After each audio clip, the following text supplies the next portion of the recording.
तो जी हाँ दोस्तों, नमस्कार, वंदे मातरम। कैसे हैं आप सभी लोग? उम्मीद करते हैं दोस्तों आप सभी लोग बढ़िया होंगे। तो जी हाँ दोस्तों, देखिए आज की कई बड़ी खबरें, सरकार के बड़े ऐलान, एक एक करके सभी पर नजर डालेंगे। तो देखिए आज की दरअसल बेहद ही बड़ी खबर सामने निकल कर आ रही है। उससे पहले हम आगे बढ़े, कृपया करके वीडियो को लाइक कर दीजिएगा। कमेंट बॉक्स में जरूर बताएं कहां से, किस राज्य से इस वीडियो को आप लोग देख रहे हैं। तो दरअसल देखिए आज की बेहद ही बड़ी खबर, इंदौर, मध्य प्रदेश के इंदौर में स्वाइन फ्लू से महिला की मौत। इन्फ्लुएंजा ए और H1 वायरस फिर से मिला। स्वास्थ्य विभाग में मचा हड़कंप, परिवार की स्क्रीनिंग नहीं कराई गई। जी हाँ दोस्तों, देखिए बड़ी खबर आ रही है। देश में एक बार फिर से स्वाइन फ्लू वायरस से एक बार फिर से यहाँ पर बताया जा रहा है, एक महिला की मौत हो चुकी है। H1N1 वायरस फिर से मिला है। और वहीं इधर बड़े अपडेट आ रहा है कि अमेरिका ने फिर से भारत के 15 दिन में 5000 से ज्यादा भारतीयों को कर दिया बाहर। इस साल हर तीसरे हफ्ते डिपोर्टेशन फ्लाइट भी की चालू। कनाडा में भी 1500 भारतीयों को निकाला गया बाहर। और वहीं इधर खबर है कि देखिए यहाँ पर प्रधानमंत्री नरेंद्र मोदी बैकफुट पर। जी हाँ, देश के विपक्ष के नेता राहुल गांधी बोले सरकार बैकफुट पर है,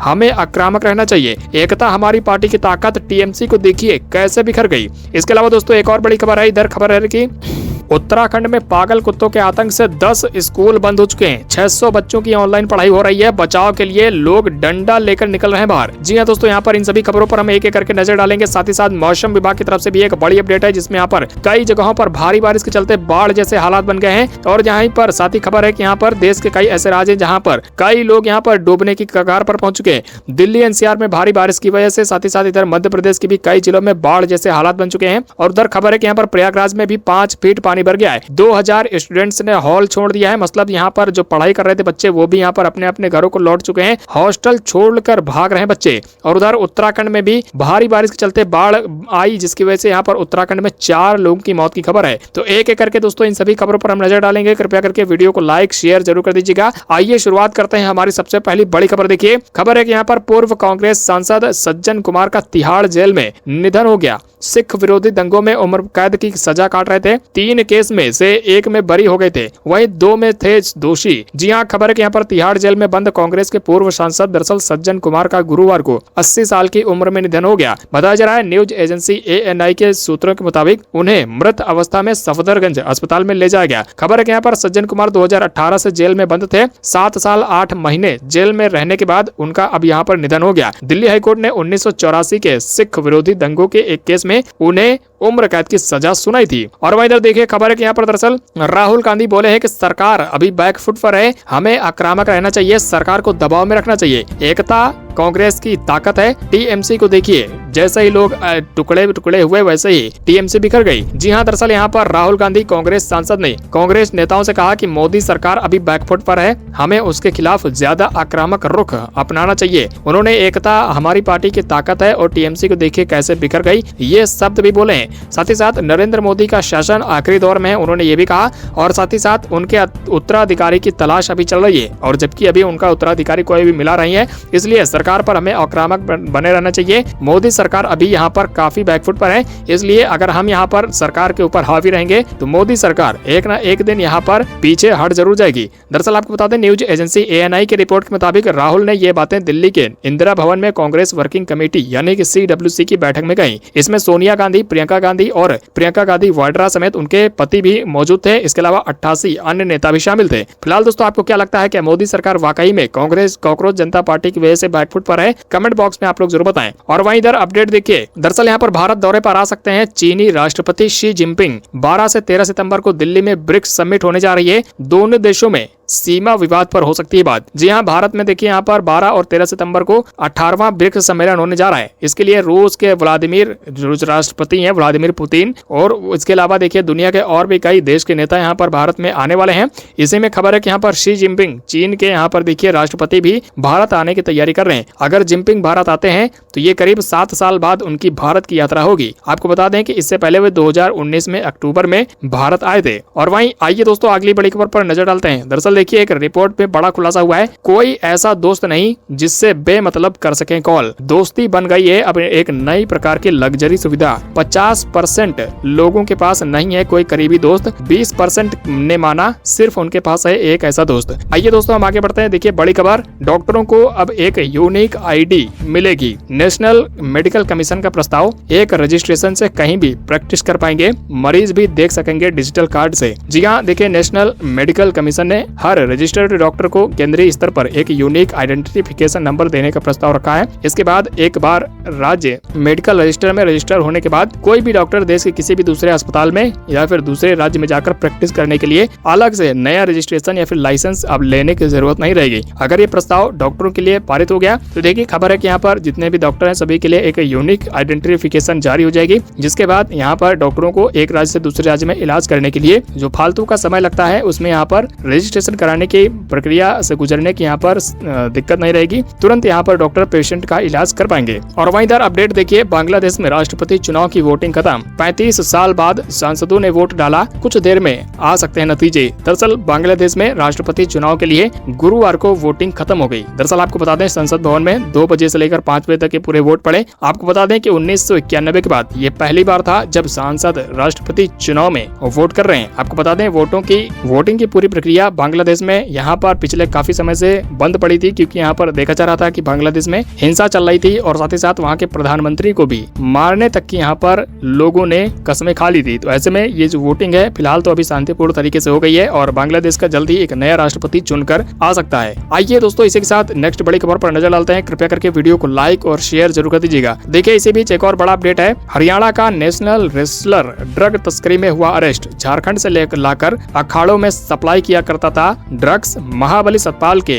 अखाड़े में की थी प्रैक्टिस। दरअसल आपको बता दें कि यहाँ पर एक रेसलर यानी कि पहलवान खुद अपने ही साथियों को ड्रग्स यहाँ पर सप्लाई करता था। ये पूरा खुलासा हरियाणा का एक दरअसल यहाँ पर अखाड़ा है जहाँ से हुआ है। हरियाणा निवासी नेशनल लेवल के रेसलर है अमित शिवराण को नशा तस्करी के मामले में गिरफ्तार किया गया। दिल्ली पुलिस क्राइम ब्रांच और झारखंड पुलिस के ज्वाइंट एक्शन में मधुबनी चौक मेट्रो स्टेशन के पास 18 अगस्त को इस रेसलर को पकड़ा गया। तो देखिए किस हिसाब से पहलवान खुद यहाँ पर एक हट्टे कट्टे यहाँ पर शरीर के साथ यहाँ पर ड्रग्स तस्करी का काम कर रहे हैं और खुद यहाँ पर अखाड़ों में शामिल अपने ही यहाँ पर साथियों को ड्रग्स सप्लाई कर रहे हैं। और वहीं इधर भ्रूण लिंग परीक्षण वाले मामलों की जांच अब पुलिस नहीं कर पाएगी। सुप्रीम कोर्ट बोला अस्पताल पर छापा मारने का अधिकार भी नहीं, अब स्पेशल टीम ही करेगा कार्रवाई। दरअसल सुप्रीम कोर्ट ने कहा कि भ्रूण लिंग परीक्षण PCP NDT एक्ट के तहत दर्ज मामलों की जांच पुलिस अब नहीं कर सकती है। कोर्ट ने कहा कि ऐसे मामलों के कानून के तहत नियुक्त अधिकारी ही कार्रवाई अब करेंगे। Preconception and prenatal diagnostic techniques यानी कि PCP NDT एक्ट का मकसद भ्रूण का लिंग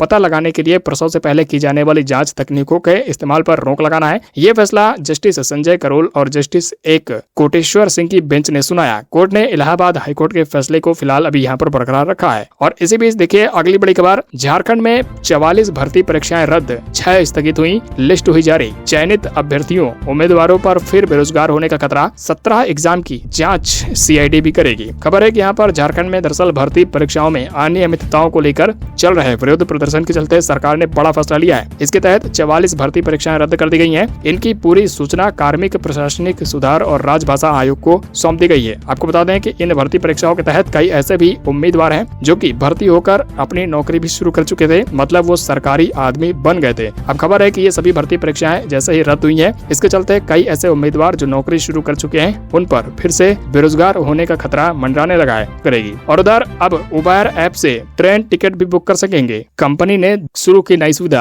अगर आप भी उबर ऐप का इस्तेमाल करते हैं तो देखिए ये एक नई सुविधा कंपनी ने शुरू कर दी है। अब आप सिर्फ और सिर्फ IRCTC से ही नहीं बल्कि उबर ऐप का भी इस्तेमाल करके ट्रेन टिकट बुक कर सकेंगे। ये नई सुविधा उबर की तरफ से शुरू कर दी गई है देश में। और आइए इसी के साथ अगली बड़ी खबर देखिए, इंडिगो की वेबसाइट पर और ऐप पर टिकट की बुकिंग में हो रही परेशानी, फ्लाइट्स का किराया और शेड्यूल भी नहीं हो रहा है शो, वेब चेक इन में भी आ रही दिक्कत। जी हाँ, दरअसल देश की सबसे बड़ी airline Indigo online ticket booking में परेशानी का सामना कर रही है। कुछ यात्रियों को एयरलाइन की वेबसाइट पर फ्लाइट खोजने या फिर नई बुकिंग करने की कोशिश जब कर रहे हैं तो उन यात्रियों को शेड्यूल और उस फ्लाइट का किराया शो नहीं हो रहा है। फिलहाल कंपनी ने इसे तकनीकी खामी बताया है और जल्द ही इसे दूर करने का आश्वासन दिया है। और वहीं इधर देखिए, दरअसल खबर है कि अगर आप भी स्टेट बैंक ऑफ इंडिया में आपका भी खाता है तो थोड़ा सतर्क हो जाइए। खबर है 4 बार से ज्यादा कैश निकालने पर अब लगेगा चार्ज। 5वीं बार से 15 रुपए प्लस GST देना होगा। 1 अक्टूबर से लागू होंगे नए नियम। दरअसल स्टेट बैंक ऑफ इंडिया ने नए नियम लागू करने का फैसला किया है। नए नियम 1 अक्टूबर 2026 से लागू होंगे। नए नियमों के लागू होने के बाद बेसिक सेविंग्स बैंक डिपॉजिट खाता धारकों को हर महीने कुल केवल 4 फ्री कैश विड्रॉल की सुविधा ही मिलेगी। मतलब अभी तक तो केवल आपका ATM से ही कैश विड्रॉल पर यहाँ पर सीमा लागू हुई थी और खबर है कि अब यहाँ पर एटीएम के साथ साथ अगर आप अपने अकाउंट से कैश खुद बैंक से जाकर निकलवाते हैं और 4 बार से ज्यादा अगर आप यहाँ पर कैश विड्रॉल करते हैं एक मंथ में, तो उस पर अब आपको 15 रुपए प्लस जीएसटी चार्ज भी बैंक वसूलेगा। और इसी के साथ देखिए 3 रुपए को गिरने की बचाने की जरूरत नहीं। पीएम के सलाहकार बोले मार्केट को तय करने दे करेंसी का स्तर, महंगाई कंट्रोल करने पर सिर्फ भारत दे ध्यान। दरअसल भारत के ही प्रधानमंत्री के आर्थिक सलाहकार परिषद के सदस्य संजीव सान्याल ने कहा भारत का जो रुपया लगातार गिर रहा है उसमें भारत को टेंशन लेने की कोई जरूरत नहीं है। भारत का रुपया गिरने दीजिए, मार्केट को उसका स्तर तलाशने दीजिए, मार्केट खुद उसे डिसाइड करेगी कहाँ भारत का रुपया का क्या स्तर है, खुद जाकर वो रुक जाएगा। साथ ही साथ उन्होंने कहा कि भारत को सिर्फ और सिर्फ ध्यान देना चाहिए तो महंगाई पर, महंगाई ज्यादा भारत में नहीं बढ़नी चाहिए, बाकी आपने आप ही चीजें ठीक हो जाएंगी। और उधर देखिए खबर है कि उत्तराखंड में पागल कुत्तों के आतंक से 10 स्कूल बंद हो चुके हैं। 600 से ज्यादा बच्चों की ऑनलाइन पढ़ाई हो रही है। बच्चों के लिए बचाव के लिए लोग डंडे लेकर बाहर निकल रहे हैं। दरअसल उत्तराखंड से एक हैरान करने वाला मामला सामने निकल कर रहा है। यहाँ पर एक जिला चमोली के नारायण बगड़ का इलाका है जहाँ पर हिंसक कुत्तों के हमलों से अब तक 11 लोग घायल हो चुके हैं। बच्चों की सुरक्षा को देखते हुए 10 स्कूलों में छुट्टी घोषित कर दी गई है और साथ ही साथ 600 से ज्यादा बच्चों की ऑनलाइन पढ़ाई कराई जा रही है। ये कुत्ते इतने हिंसक हो चुके हैं कि कई बच्चों पर हमला किए, जिसके बाद यहाँ पर पूरे इलाके में, पूरे जिले में देखिए हड़कंप मच गया और प्रशासन ने जल्द से जल्द इन्हें फिलहाल अभी जाल में कैद करने की प्रक्रिया शुरू कर दी है। और उधर देखिए दिल्ली एनसीआर समेत भारी बारिश एमपी के कई जिलों में देखने को मिल रही है। बाढ़ जैसे हालात, प्रयागराज में 5 फीट तक पानी भरा, स्टूडेंट्स ने हॉस्टल छोड़कर ली घरों में शरण। दरअसल देश में कई राज्यों में, कई जिलों में देखा जा रहा है भारी बारिश के चलते बाढ़ जैसे हालात बने हुए हैं। देश के कई राज्यों में लगातार बारिश के चलते मध्य प्रदेश के भी कई जिलों में बाढ़ की स्थिति बन गई है। सतना में भारी बारिश से चित्रकूट में भी जलस्तर बढ़ गया और उधर नदी नाले भी उफान पर हैं। 12 से ज्यादा गांवों का संपर्क टूट गया। पन्ना के गांव में भी देखिए पानी भर गया। और उधर उत्तर प्रदेश के प्रयागराज में 4 दिन से लगातार भारी बारिश जारी है। पिछले 3 दिन में 205 mm पानी गिरा, जिसकी वजह से 5 फीट तक घरों और हॉस्टल्स में पानी भर गया, जिसके चलते पढ़ाई कर रहे छात्र भी अपने घरों को निकल लिए। और साथ ही खबर है कि यहाँ पर 9 जिलों में उत्तर प्रदेश के मौसम विभाग ने रेड अलर्ट जारी किया है, मतलब भारी बारिश की चेतावनी जारी की है। उधर दिल्ली एनसीआर में भी भारी बारिश के चलते एयरपोर्ट के पर भी द्वारका अंडरपास समेत कई इलाकों में पानी भर गया, जिसकी वजह से अस्त व्यस्त यहाँ पर लोगों की जिंदगी नजर आ रही है। लोग सुबह सुबह ऑफिस को निकलते हैं, लेकिन फिर भी यहाँ पर भारी बारिश के चलते सड़कों पर पानी की वजह से यहाँ पर देखिए कई लोगों का जीवन अस्त व्यस्त हो गया है। आपको बता दें अभी भी यहाँ पर रेड अलर्ट मध्य प्रदेश समेत उत्तर प्रदेश के 9 जिलों में जारी है। उसके अलावा जम्मू कश्मीर, हिमाचल प्रदेश, उत्तराखंड और उत्तर प्रदेश में भी ऑरेंज अलर्ट जारी किया गया है। वहीं yellow alert Punjab, Haryana, Delhi, west Madhya Pradesh, Bihar, Jharkhand, Chhattisgarh में मौसम विभाग ने जारी किया है। इसी बीच देखिए एक और बड़ी अपडेट, ट्रंप बोले आर्थिक हमले से ईरान को दुनिया से काट देंगे, जो देश ईरान का साथ देंगे वे नतीजे भुगतने के लिए रहे तैयार। जी हाँ, दरअसल अमेरिकी राष्ट्रपति डोनाल्ड ट्रंप ने ईरान के खिलाफ अब तक की सबसे बड़ी आर्थिक कार्रवाई का ऐलान किया है। उन्होंने कहा कि ईरान ने समझौते का मौका गंवा दिया, अब उसे आर्थिक तौर पर अलग थलग किया जाएगा। ट्रंप ने यह भी चेतावनी दी कि ईरान की मदद करने वाले जो भी देश अगर कोई उनके साथ खड़ा होगा तो उनके सभी कंपनियों को, बैंकों को, एयरपोर्ट को और संस्कारी संस्थाओं को अलग थलग कर दिया जाएगा, नुकसान पहुंचाया जाएगा, उस देश को भी यहाँ पर बैकफुट पर लाया जाएगा। और इसी बीच देखिए खबर आ रही है कि यहाँ पर अमेरिकी धार्मिक स्वतंत्रता आयोग बोला आरएसएस पर बैन लगे, यहाँ आने वाले संघ नेताओं को सम्मान न मिले। भागवत 29 अगस्त को जाएंगे न्यूयॉर्क। जी हाँ, देखिए यहाँ पर भागवत 29 अगस्त को न्यूयॉर्क जाने वाले हैं अमेरिका के, और यहाँ पर देखिए उनके दौरे से पहले ही बेइज्जती कर दी गई है। कुल मिलाकर अमेरिकी धार्मिक स्वतंत्रता आयोग यानी USCIRF ने आरएसएस पर प्रतिबंध लगाने की मांग की है। आयोग ने अमेरिकी सरकार से आरएसएस नेताओं को राजनयिक सम्मान नहीं देने और उनके साथ उच्च स्तरीय बैठकें नहीं करने को कहा है। तो दोस्तों आज की इन बड़ी खबरों में यदि आपके लिए जरा भी काम की और फायदे की जानकारियां रही हो तो वीडियो को लाइक और शेयर जरूर कर दीजिएगा। फिलहाल दोस्तों आज के लिए इतना ही, वीडियो में मिलेंगे नेक्स्ट अपडेट्स के साथ, तब तक के लिए जय हिंद, वंदे मातरम।